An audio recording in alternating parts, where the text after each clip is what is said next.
Papan peredam suara dibuat dari limbah? Emang bisa ya? Bisa dong. Yuk, simak cuplikan berikut. Tahukah kamu, Indonesia merupakan salah satu negara yang memiliki kepadatan penduduk terbesar di dunia. Dalam 10 tahun jumlah penduduk Indonesia bertambah 32,57 juta jiwa. Kini Indonesia didiami oleh 270,2 juta orang. Penambahan penduduk ini mengemukakan dari hasil sensus penduduk 2020 oleh Badan Pusat Statistik. Jika diambil rata-rata, laju pertumbuhan penduduk sejak 2010 berada di level 1,25%. Dengan padatnya penduduk di Indonesia menimbulkan banyak bangunan tinggi dan rumah-rumah yang sangat padat, sehingga jarak antar bangunan sangat dekat.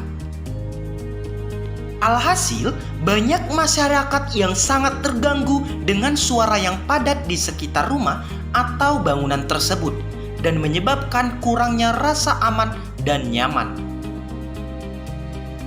Meningkatnya jumlah penduduk, meningkat pula limbah plastik masyarakat yang dihasilkan. Sudah padat penduduk, tingkat kebisingan meningkat, bahkan penumpukan sampah plastik yang bertambah. Jadi, solusinya bagaimana dong?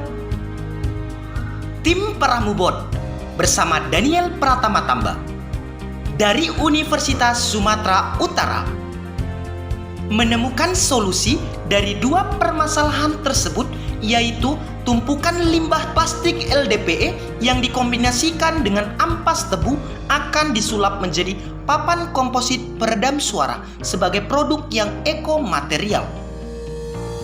Indonesia sendiri terdiri dari berbagai pulau, salah satunya Pulau Sumatera yang memiliki 166.840 hektar perkebunan tebu dengan memproduksi tebu mencapai 935.696 ton pada tahun 2020. Tebu biasanya digunakan sebagai bahan baku dalam pembuatan gula. 60% dari produksi gula menghasilkan ampas tebu yang umumnya digunakan sebagai bahan baku untuk keperluan industri kertas, bahan bakar, dan lain sebagainya. Sayangnya, dengan kurangnya kesadaran masyarakat, membuat sisa ampas tebu lainnya masih belum dimanfaatkan secara optimal sehingga berujung pada buangan air berupa limbah. Padahal, ampas tebu memiliki kandungan penting di dalamnya yang dapat dijadikan bahan peredam suara, yaitu berupa 90% karbon dengan struktur porpori dan luas permukaan yang baik, sehingga berpotensi dapat menyerap bunyi.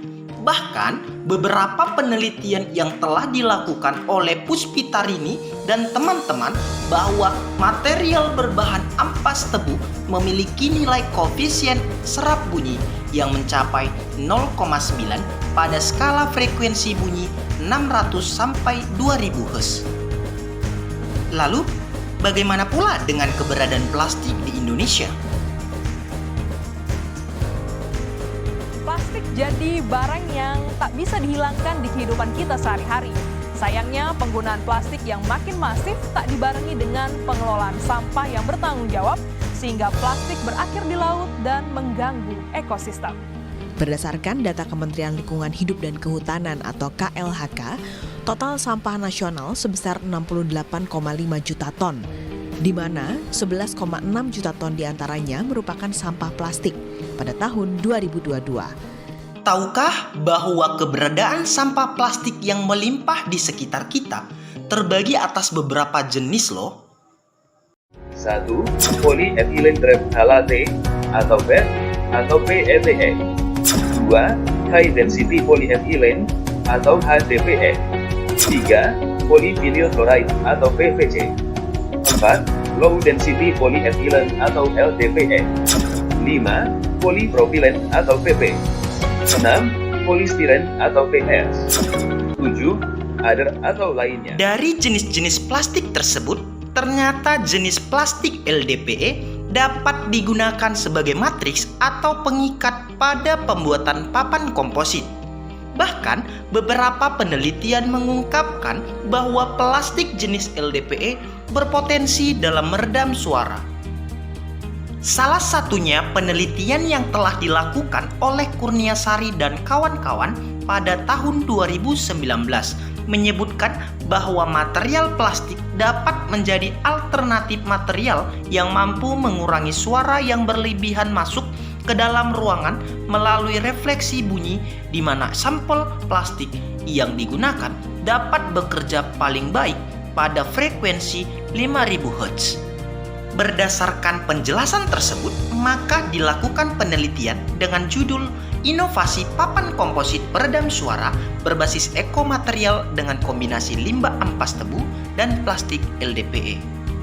Adapun beberapa tahapan yang dilakukan dalam penelitian ini. Preparasi ampas tebu dengan melakukan pengeringan ampas tebu menggunakan oven pada suhu 70 derajat Celcius selama 30 menit untuk mengurangi kadar air. Selanjutnya, penghalusan ampas tebu dengan ayakan mesh 50. Preparasi plastik LDPE dengan memperkecil ukuran plastik untuk mempermudah saat pemasakan plastik. Selanjutnya, dilakukan pemasakan plastik LDPE.